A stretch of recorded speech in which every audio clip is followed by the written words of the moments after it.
یک گروه از والدان از حکومت تاجیکستان خواستند که رجه پیشینه تعطیل به مکتب‌ها برگردانده شود.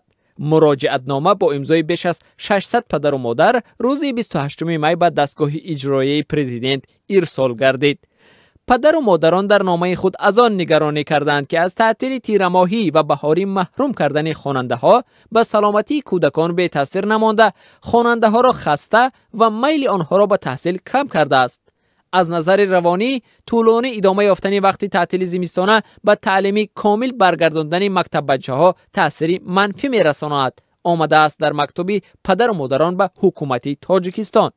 والدان در نامه خود خواستند زنگ آخر مثل سالهای قبل به روز 25 می برگردانده شد و در همان روز درس‌ها خاتمه یابند. با نظرداشت گفته‌های بالا از شما احترامانه خواهش می‌نمایم که جهتی برگرداندن رجه پیشینه به نقشه‌گیری وقتی تعطیل مکتب بچگان تدبیرهای ضروری اندیشید، خلاصه کردند والدان.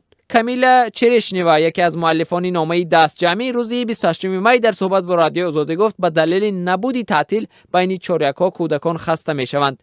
درس را هم خوب هضم کردن نمی‌توانند، گفت او. سال 2010 با دستور وزیر معارف وقتی تاجیکستان عبدالجبار رحمانزاده تعطیل تیرماهی و بهاری در مکتب‌های کشور از میان برداشته شد. تعطیل تیرماهی از 24 اکتبر تا 1 نوامبر و تعطیل بهاری از 24 مارس تا 1 اپریل ادامه می‌کرد و طبق دستور وزیر این روزهای تعطیل با تعطیل زمستانه همراه شدند. چند سال اخیر مکتب‌های همگانی تقریبا تمام ماه ینور به تعطیل زمستانه می‌رفتند. وزیر معارف و علم آن زمان گفت زمستان معلمان به دوره‌های آموزشی تکمیلی اختصاص جلب می‌شوند و شاگردان مکتب‌ها در المپیادهای مکتبی شرکت می‌کنند. حالا طلب والدان برای برگرداندن تعطیل‌های قبلی در حالی است که وزارت معارف و علم هم چند پیش برای تغییر نظام تعطیل به حکومت تاجیکستان مراجعت کرده است. یک مسئول وزارت معارف و علم تاجیکستان در صحبت با رادیو آزادی گفت حالا این مسئله در حکومت بررسی می شود و اگر حکومت اجازه دهد نظام تعطیل دوباره تغییر خواهد یافت